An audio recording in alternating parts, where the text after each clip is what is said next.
අයිබෝවන් ක්‍රීඩාශීලී දවසක් ප්‍රාර්ථනා කරනවා ක්‍රික් ටයිම්ස් තුළින් ඔබට කාලෙකට පස්සේ ශ්‍රී ලංකාවේ ක්‍රීඩා ලෝලීන්ට අමතක නොවන රාත්‍රියක් උදා කර දෙන්නට ශ්‍රී ලංකා ක්‍රිකට් කණ්ඩායම ඊයේ රාත්‍රියේදී සමත් වෙනවා පන්දුවාර 12 T20 ක්‍රිකට් තරගයේ අති විශිෂ්ට ලෙස ලකුණු 14කින් ජයග්‍රහණය කරමින් පාකිස්තානයට එරෙහිව.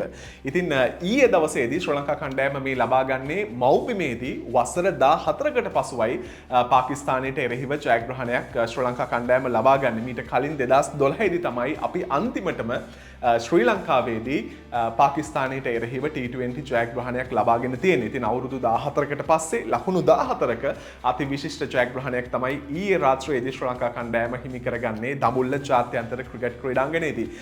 මේ තරගයේදී කැපී පෙනෙන වාර්තාවන් රැසක් බිහි කරන්නට ශ්‍රී ලංකා කණ්ඩායම සමත් වුණා. කාලයකට පස්සේ අපේ සියලුම පිතිකරුවන් විශේෂයෙන්ම ආරම්භක පිතිකරු පැතුම් නිස්සංක හැර අනිත් සියලුම පිතිකරුවන් ඉතාමත් හොඳින් ලකුණු අතරට තරගයක් මේ නිසයි පන්දුවාර 12කදී ලකුණු 160ක දැවැන්ත ලකුණු පුවරුවක් නිර්මාණය කරන්න ශ්‍රී ලංකාවට හැකියාව ලැබෙන්නේ. කොහොම නමුත් පන්දු යැවීමෙන් සහ පන්දු රැකීමෙන් ඉහළ දස්කම් දක්වමින් ලකුණු 14ක ජයග්‍රහණයක් ශ්‍රී ලංකාව අත්කර ගනිද්දී ඊයේ දවසේදී වාර්තා පොත් අලුත් කරන්න වනිදු හසරංග ශ්‍රී ලංකාවෙන් බිහි වූ සුපිරි තුන් ඉරියව් ක්‍රීඩකයා සමත් වෙනවා. දැන් මම සූදානම් වෙන්නේ ක්‍රික් ටයිම්ස් තුලින් ඊයේ රාත්‍රියේදී වනිදු බිහි කළ වනිදු තමන්ගේ නම ඉදිරියේ ලියාගත්ත වාර්තා මොනවද කියලා ඔබත් එක්ක කතා බහ කරන්න.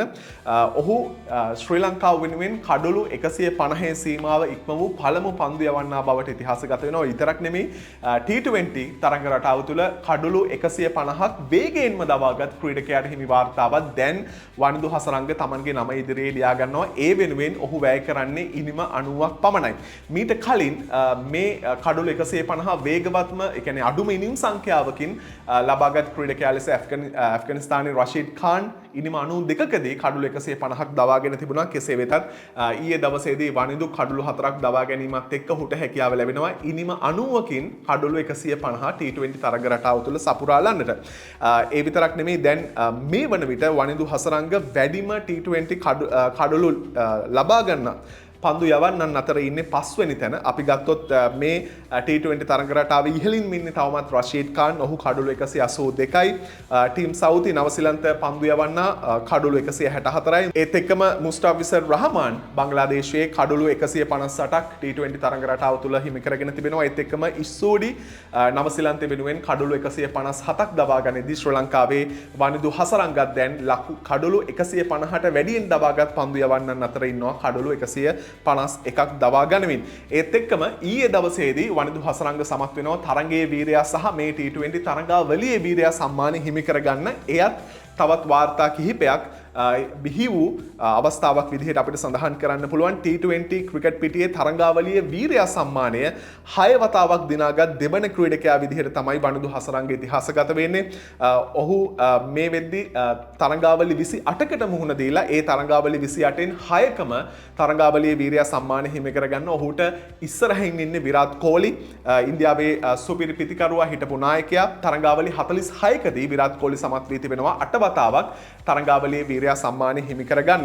ඒත් එක්කම T20 ක්‍රිකට් පිටියේ තරගයේ වීරයා සම්මානය 8 වතාවක් දිනාගත් තුන්වන ශ්‍රී ලාංකික ක්‍රීඩකයා විදිහට තමයි වනිදු ඊයේ ඉතිහාසගත වෙන්නේ. අපි ගත්තොත් එහෙම ශ්‍රී ලාංකික ක්‍රීඩකයන්ගේ දක්ෂතා T20 තරගයක තරගයේ වීරයා සම්මානය 9 වතාවක් කුසල් මෙන්ඩිස් හිමි කරගෙන තිබෙනවා. ඒත් එක්කම දැන් දෙවනි තැනේ ඉන්නේ වනිදු හසරංග. ඔහු 8 වතාවක් තරගයේ වීරයා සම්මානය හිමි කරගෙන තිබෙනවා. ඊට අමතරව කුසල් ජනිත් පෙරේරා ඉන්නවා 8 වතාවක් ඔහු තරගයේ වීරයා සම්මානය හිමි කරගත්තා. ඒත් එක්කම සනත් ජයසූරිය, මහේල් ජයවර්ධන, චරිත අසලංක, තිලකරත්න ඩිල්ෂාන්, ඇන්ජලෝ මැතිව්ස් 6 වතාව බැගින් T20 තරගවල තරගයේ වීරයා සම්මානය හිමි කරගත්. ඉතින් මේ වාර්තාවෙත් දැන් කුසල් මෙන්ඩිස් ඉන්නවා තරග 9ක තරගයේ වීරයා ඔහු වෙලා තිබෙනවා. ඒත් එක්කම 8 වතාවක් දැන් වනිදු හසරංග ඊයේ දවසේදී ඔහු සමත් වෙනවා දෙවෙනි තැනට එන්න. 8 වතාවක් ඔහු දැනට T20 පිටියේ තරගයේ වීරයා සම්මානය හිමි කරගෙන තිබෙනවා. ඒත් එක්කම ඊයේ රාත්‍රියේ තවත් සුවිශේෂී ජාත්‍යන්තර ක්‍රිකට් තරගයක් ඉන්දිය කණ්ඩායම සුපිරි ජයග්‍රහණයක් හිමි කරගන්නවා. පන්දුවාර 50 තරග රටාව තුළ තවත් වාර්තාවක් තබන්නට අපි දැන් මේ T20 තරග රටාවේ වැඩිම තරගයේ වීරයා තරගාවලියේ වීරයා සම්මාන හිමි කරගත් ක්‍රීඩකයා තමයි විරාට් කෝලි. ඉතින් ඔහු මේ වන විට පන්දුවාර 50 රටාව තුලත් 45 වතාවක් තරගයේ වීරයා සම්මානය හිමි හිමි කරගන්න සමත් වෙලා තිබෙනවා. ඉතිහාසය ගත්තොත් එහෙම සචින් තෙන්ඩුල්කා තමයි පන්දුවාර 50 තරඟ රටාව තුළ වැඩිම වතාවක් තරඟයේ වීරයා සම්මානය හිමි කරගෙන තිබෙන්නේ. ඔහු 62 වතාවක් තරඟයේ වීරයා වෙලා තිනවා. ඊට පස්සේ දෙවැනි තැන ඉන්නේ සනත් ජයසූරිය, ශ්‍රී ලංකාවේ වත්මන් ක්‍රිකට් පුහුණුකරු, ප්‍රධාන පුහුණුකරු. ඔහු තරඟ 48කදී තරගේ වීරයා සම්මානය හිමි කරගනිද්දී දැන් විරාට් කෝලි තුන්වන තැන හිමි කරගෙන තිබෙනවා. සනත් ජයසූරියගෙන් පස්සේ දැන් ඔහු ඉන්නේ 45ක්. තරඟ 45කදී ඔහු තරගේ වීරයා සම්මානය හිමි කරගෙන තිබෙනවා.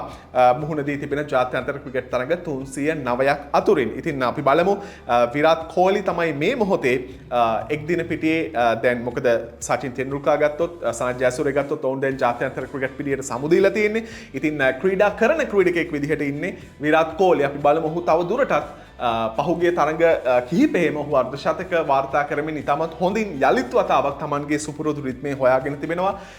එය කොයි විදිහට T20 ඊළඟ මාසේ පටන් ගන්න T20 ලෝක කුසලානයට බලපාවිද කියන කාරණාවත් අපි බලාගෙන ඉමු ක්‍රික් ටයිම්ස් වලින්. ඉතින් අප ආරාධනා කරනවා දැන් නම් ඔබ මේ නම් ඔබ ක්‍රික් ටයිම්ස් වලින් නරඹන පළමු වීඩියෝ ඔබ අපි ක්‍රිකට් ගැන ඔබට බොහෝ දේවල් කියා දෙන්න සූදානම්, ඔබත් එක්ක බොහෝ දේවල් කතා කරන්න සූදානම්. ක්‍රික් ටයිම්ස් අපේ YouTube නාලිකාව අලුත්ම channel එක subscribe කරන්න, bell icon එකක් click කරලා තියාගන්න. ක්‍රිකට් ගැන හැමදේම අපි කතා කරන්න සූදානම් ක්‍රික් ටයිම්ස් අපේ YouTube නාලිකාව තුලින්. ඔබට ප්‍රාර්ථනා කරනවා ක්‍රීඩාශීලී දවසක්.